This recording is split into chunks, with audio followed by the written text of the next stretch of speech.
let's see if we can get these output MOSFETs in as easy as they came out.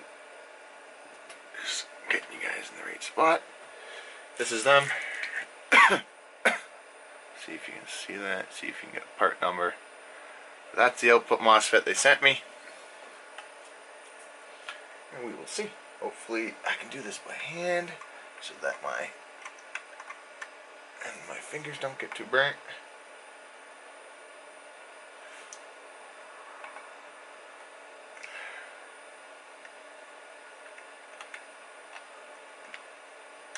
Come on.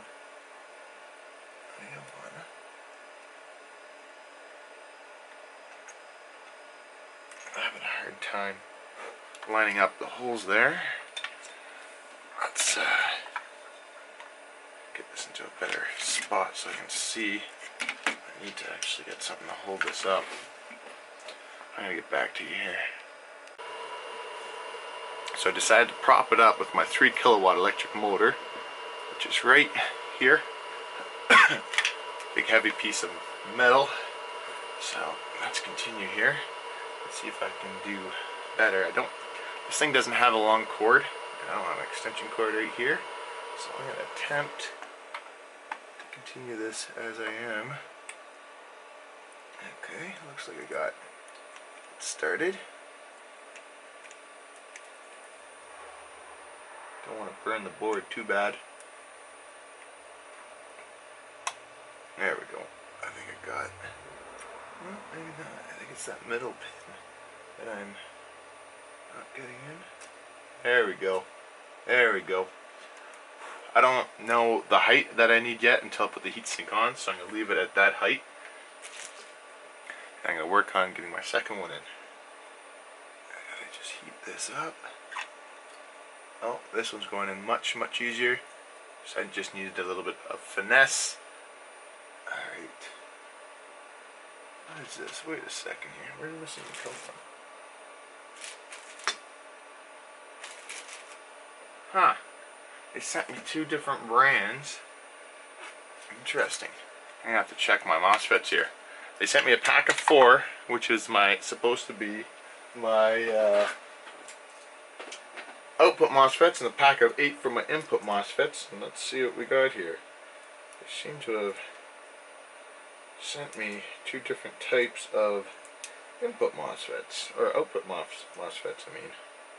All my input MOSFETs they sent me are all the same, so that's interesting. But my output MOSFETs, they sent me, they sent me 2 different types of output MOSFETs. I don't know if that was a mistake on their part. I don't know if you guys can read that. I hope they're compatible, because these are supposed to be the output MOSFETs. You know what I'll probably do? I'll keep each brand together, even though they probably have the same specs. That's what I'm going to do. I take this one back out that I just put in. I'll move that to this side. This one can work in conjunction with its partner. That will work better. There we go. There we go. There. Now I'll match the 2 brands, because I have 2 different brands. That's weird for output MOSFETs. I don't know. I've never mixed brands like this before. Hopefully it works.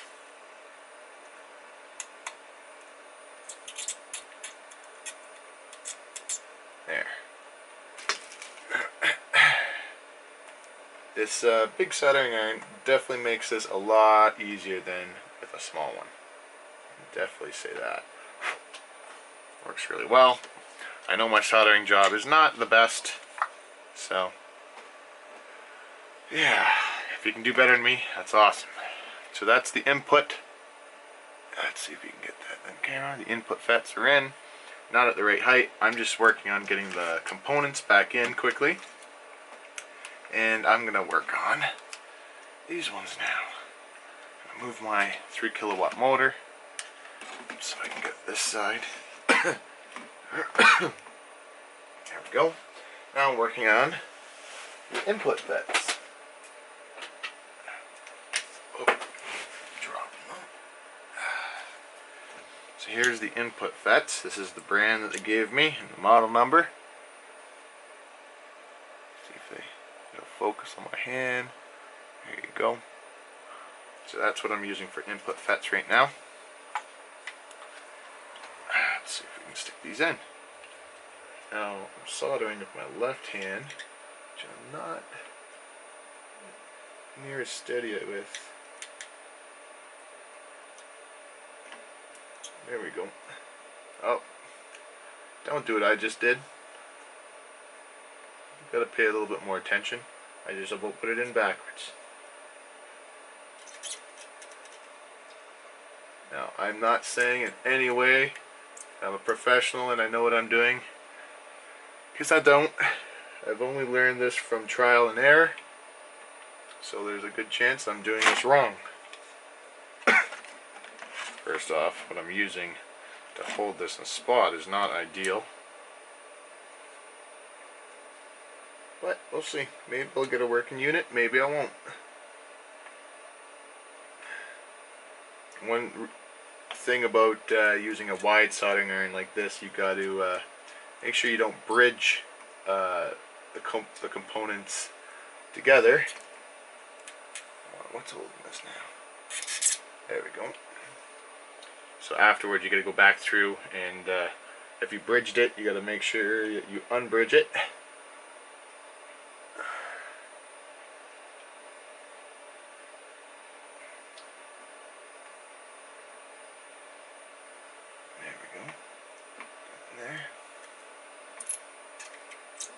Okay. Last but not least, hope my head's not getting in the way. Can't really see.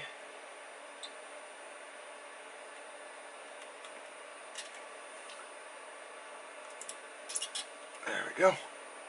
So MOSFETs are in. Next up will be control boards. The one, this is the important one here. This one decides if it's going to be 50 hertz or 60 hertz. I believe it also decides if it's 120 or 240.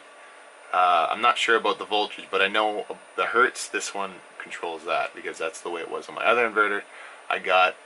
They sent me one of these in 50 hertz and one of these in 60 hertz. I fried the 60 hertz one trying to repair it, so I put the 50 hertz in, and I did it properly, and it works. But now it's 50 hertz. I can run, it'll still run a lot of stuff, I just can't run everything. So then we have, I don't know if this is, what is this here? 60 hertz. I think this is mostly for the display. It's when the voltage, low voltage beep and all that stuff. Anyways, I'm going to replace that as well. They sent it to me, so I should replace it. That obviously means it could be burnt out. Anyways, let's get to it.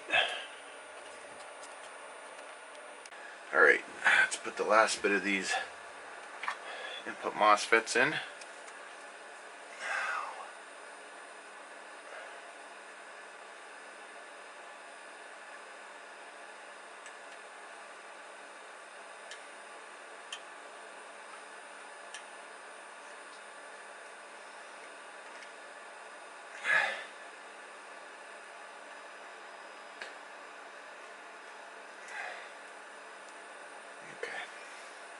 Can't do it like that. Gotta get comfy. Use my electric motor again as a prop for this. Okay. Now,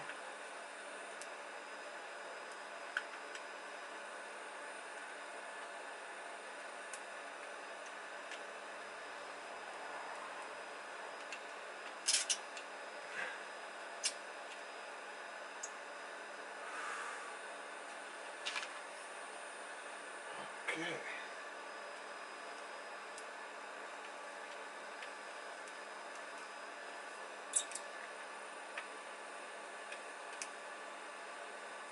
I have to apply some more solder to this later with a not so hot soldering iron.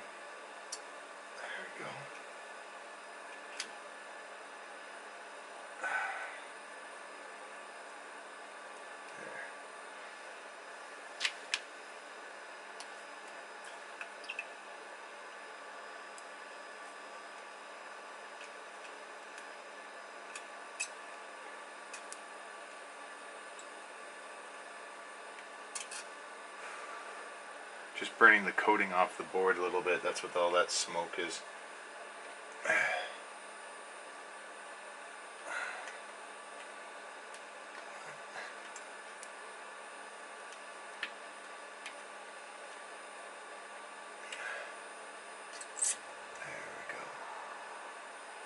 Okay, so that's on. Now we're on to the circuit boards. Those little circuit boards. So let's start with the bigger one, the harder one, the one with the brains. Do that one here. Memorizing which way it was facing. I gotta slowly work its way back in. We'll see if we can get a second life out of this inverter. Would be nice, seeing as I have spent some money on it now. Okay, we got that side started. It's quite hard to get everything aligned. There's so many.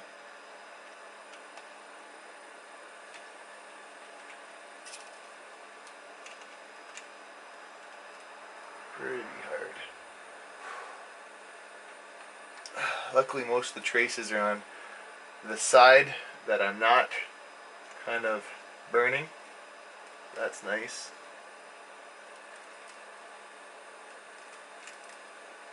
And definitely got to make sure you do not bridge any of these.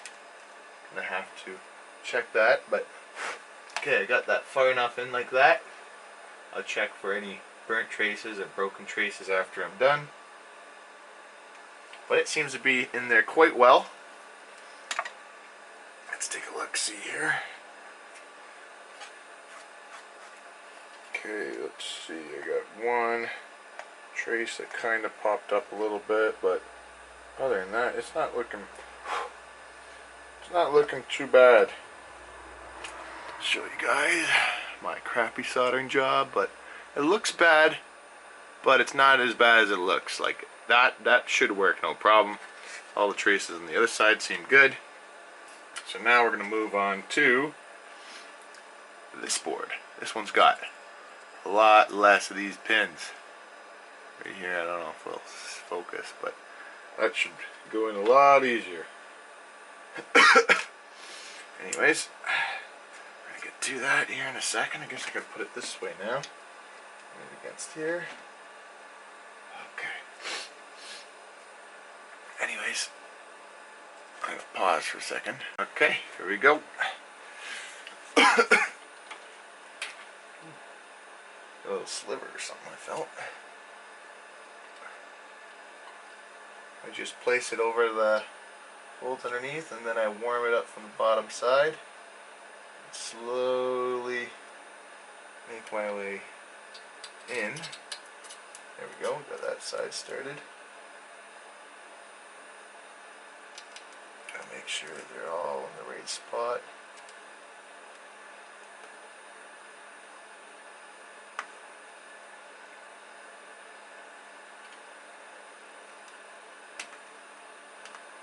Hard to do with my left hand, by the way.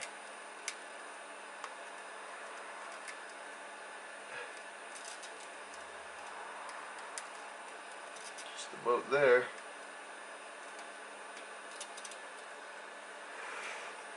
I'm going to go with that. That is all the components reinstalled.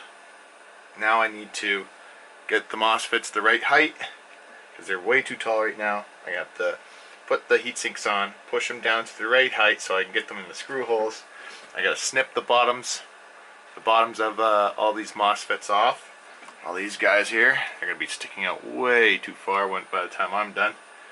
And then we should be able to test this thing out with a few more fuses. The only thing is on this board, let's see here, in here, the fuse holder on this one, just for this one transformer here, the fuse terminals are all like melted and destroyed. All the rest look pretty good, so I'm gonna, they gave me new ones of those as well. It's gonna be extremely hard to do to show you on camera, but it's right here. These right here is the fuse terminals, so I'm just gonna unsolder those, put some new ones in, and that'll be it for this inverter. We're gonna give it a try once everything's back together. I never test stuff without the heat sinks on. You're risking burning out your MOSFETs. So anyways, once I get to that point, I'm going to put all the heat sinks back on and we're going to go from there. Okay, I already got a couple MOSFETs lined up. All I do once I have the heatsink on is, with my nice wide soldering iron, I'll touch all three contacts at the same time. And I'll slowly push my MOSFET just into the right position. And then I'll insert my screw. These MOSFETs are insulated from this heatsink themselves. They don't have, like, the MOSFETs themselves don't have any metal contacting like these ones do. These MOSFETs have to be separated by a little plastic washer, and it separates. These diodes are separated from this heatsink. These MOSFETs don't have that, so it's pretty easy to get them to line up nicely. So this one, come on here, I kind of wrecked the screw a little bit when I was taking it off because I'm using a flathead for a star Phillips, because I don't have a good one. I lose them. I lose these things like crazy. Terrible for that. So let's go for the next one. Get this thing into the right position.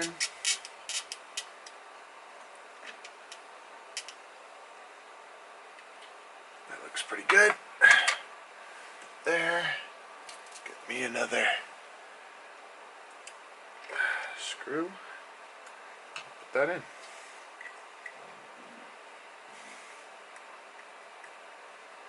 Just gotta keep repeating. There we go. That's pretty good. Oh, my auxiliary heater that I've been using to keep me warm, I've been using the 3.8 kilowatt battery pack I made for North Carolina to run the air conditioner. I've been using that. It's got 660 watts of panels on it. Whenever it gets fully charged, I use the capacity of it, and today I've been using it on this heater. I've been running a 750 watt heater for the past, like, I don't know, 4 or 5 hours, at least 4 or 5 hours, yeah, just to heat this room up, so when I came in here it wasn't that cold. But it finally went dead. It wasn't fully charged either, but it did go dead, so now I'm gonna have to hook it up to my main power wall, which I'm gonna do now.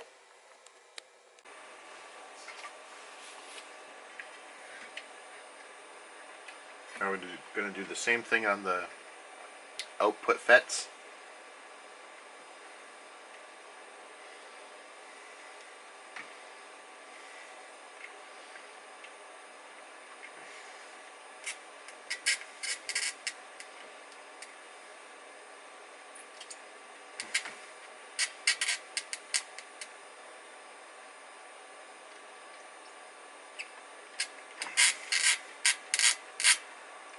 Okay, that one's spot.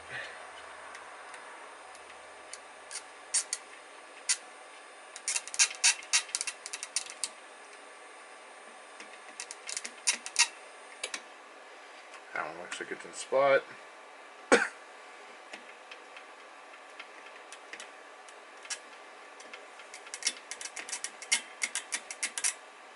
That one looks like it's in spot.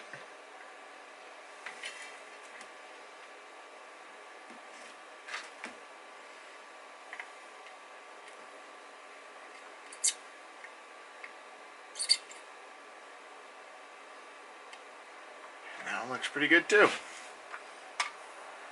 we need our screws.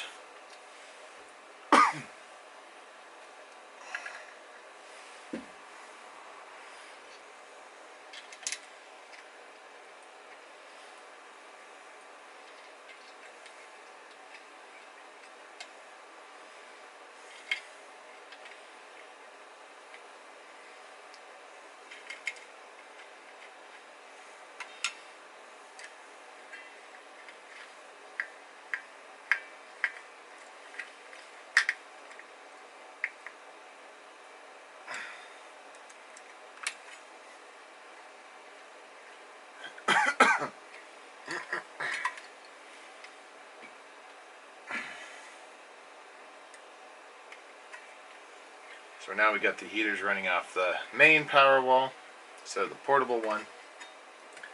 And I've been noticing something. I keep adding more batteries to my system, but my classic 150, well, we got a phone call, so I'm going to pause you guys. Alright, we're off the phone.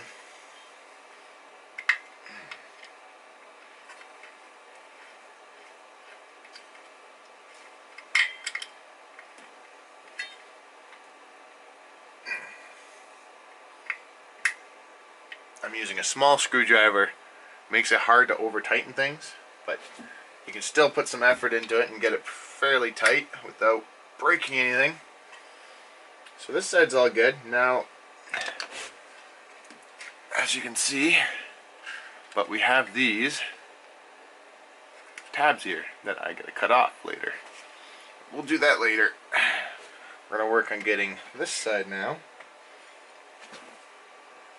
Gotta sink this side down and get it all ready to go. And after all I'm done all this here, I'm gonna check to make sure I didn't bridge any solder joints, and I have to check all my work for that. You cannot bridge solder joints. If you do, well, that's it for your inverter.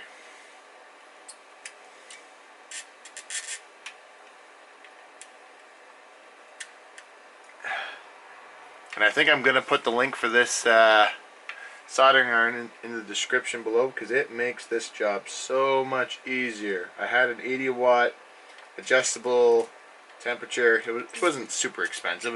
It wasn't like an actual adjustable temperature. It was like adjustable power. And it was really good. I liked it, and it was like what, 60, 70 bucks or something like that. It was a pretty good little unit, but I destroyed the tip, and I don't know where to buy new ones for that thing, so obviously I can't get another one. It's garbage. So, but so far, I love this thing. For bigger stuff like this, it's amazing. I'm gonna have to get some new thermal paste for this thing here. Looks like they put a little hole in it and they just cover it in thermal paste. Very interesting. But okay, I'm gonna turn my soldering iron off because I don't think I need it anymore. And I'm gonna put my last 4 screws in. Actually, I got one more for I got a thermal sensor on this big one, I think. Is the big one? Yeah. Now I'm gonna check for any bridge solder joints. I did it anywhere. I gotta cut the bottoms off. I gotta replace the fuse, that one fuse holder still. So I got a little bit more soldering to do actually. Maybe I'll keep this on. Got some wind power coming in. I still got 470 watts of solar coming in. It's getting later in the day.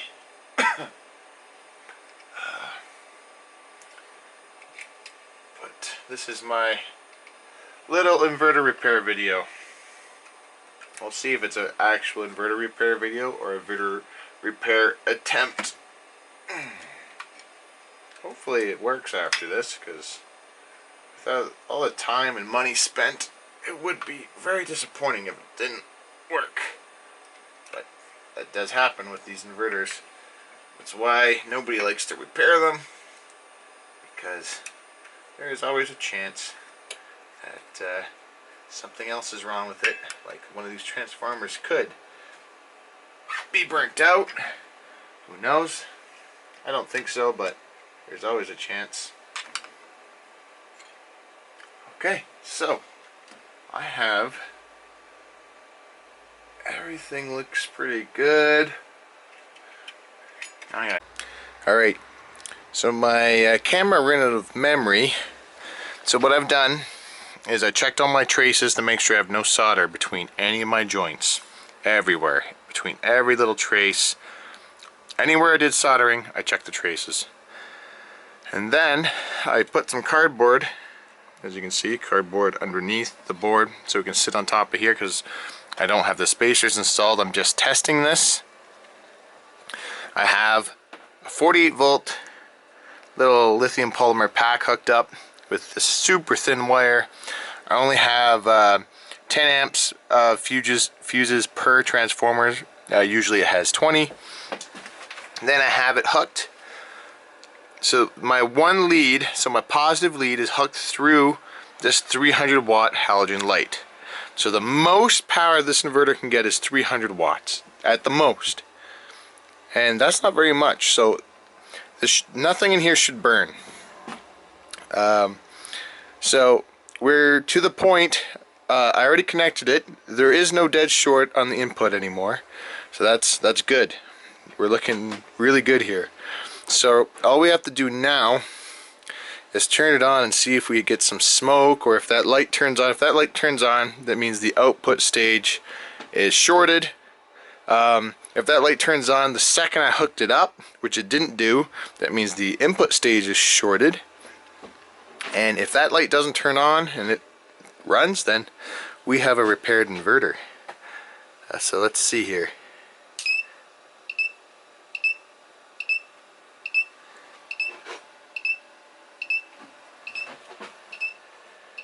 Huh, it's not turning on. Wonder why it's not turning on.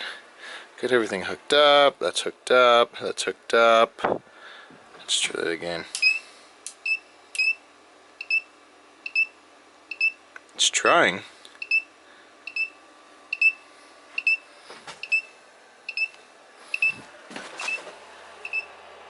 But this light's not even turning on. That's interesting. Make sure both of these lines are getting power. Make sure both of these lines are getting power. It's supposed to be bonded. Huh. That's too bad.